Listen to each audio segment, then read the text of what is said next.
Hello, this is Tor from ITCON. Today we're going to talk about why we think maintenance should not report to operations.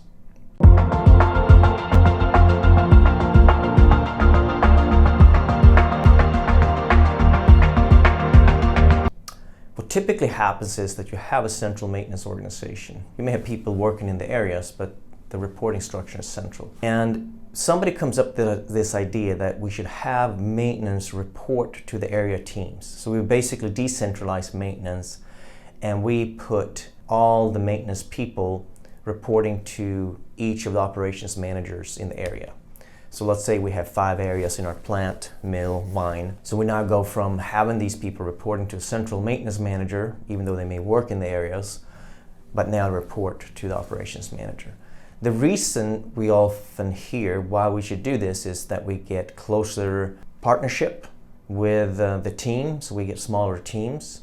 We also get better ownership of the equipment because the people are in the areas only and they own that piece of equipment. We all know that the real reason is that we can save cost, right? Because if we make this move, we can now get rid of a bunch of maintenance managers, supervisors, etc. So let's see what happens when we try to do this.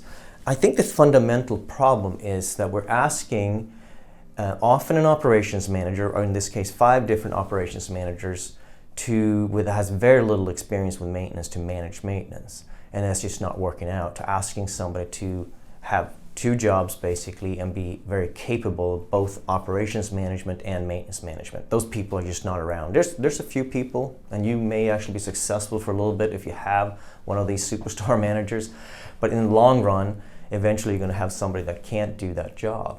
So I think that's a fundamental problem. So let's talk about what typically happens, what I've seen happen.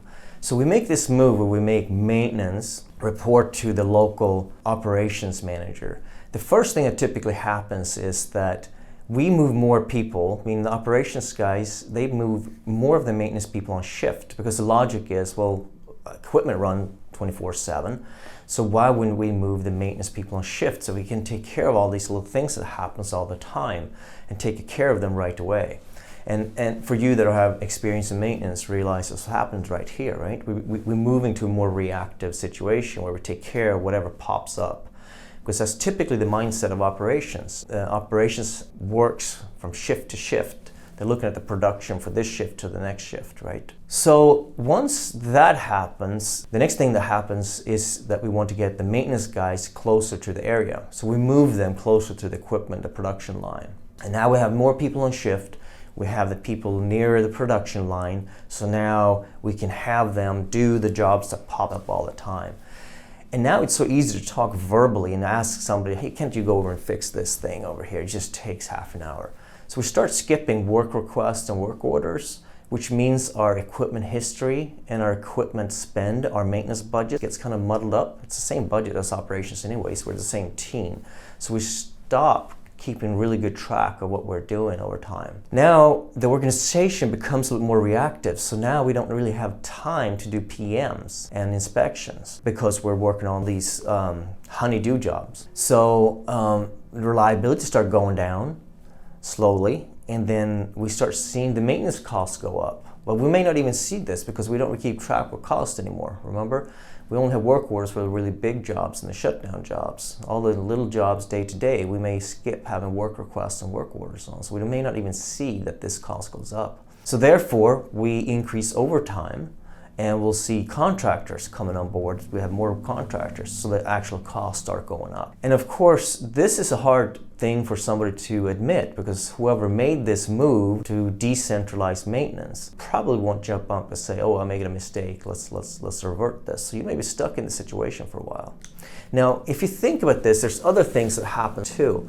When we have this split organization, think about how are you going to have a hydraulic expert, for example? You may have 1 or 2 fairly complex hydraulic units in your area, but should each area then have a hydraulic expert, PLC expert? Should each area have a lubricator, a specialty welder, etc., etc.? There's a lot of specialty skills in maintenance.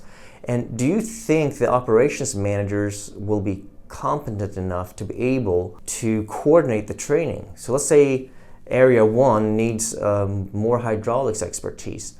Are they going to start training one person on their system, bring a consultant in, fly them in, train and pay for training for one person? Probably not. So now we need to coordinate with the other 4 areas, and that's not really working that well, right?